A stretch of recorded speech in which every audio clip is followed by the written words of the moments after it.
hanggang 480 pesos na ang presyo kada kilo ng karneng baboy sa Metro Manila. Ayon sa isang grupo ay masyadong mahal yan kumpara sa presyo ng mga karatig lugar.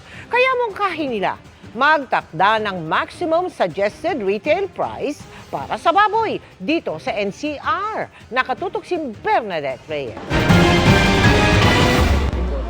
6 miyembro ng pamilya ni Cristina pero kalahating kilong baboy lang ang pagsasaluhan nila sa hapunan. Hindi na raw kasi kaya ng budget ang 1 kilo ng baboy na umaabot hanggang 450 pesos kada kilo dito sa Maypaho Market sa Caloocan. Hiwain ng maliliit, tapos haluan lang po ng gulay.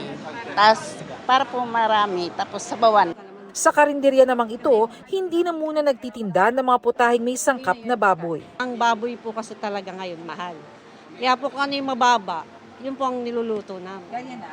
Kagaya po ng gulay. Na-adjust na lang po. Tapos konti-konti lang yung kuha. Kasi mahirap kumita kapag ganun kataas. Itong January 20 hanggang 25, tumaas ng halos 17 pesos ang kilo ng kasim. Mahigit 35 pesos naman sa liempo.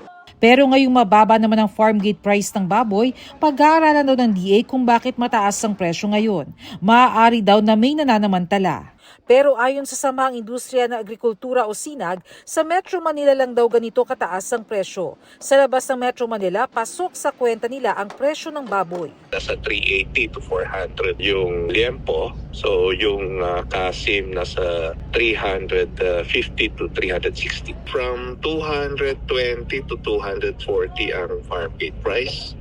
So pinakamataas dapat nasa 380, yun ang tingin namin.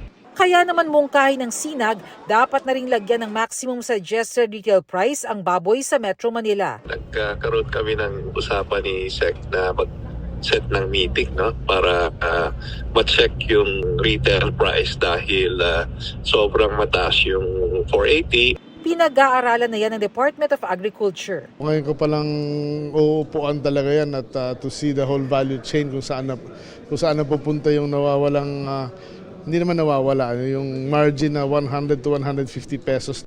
Para sa GMA Integrated News, Bernadette Reyes, Nakatutok, 24 Oras.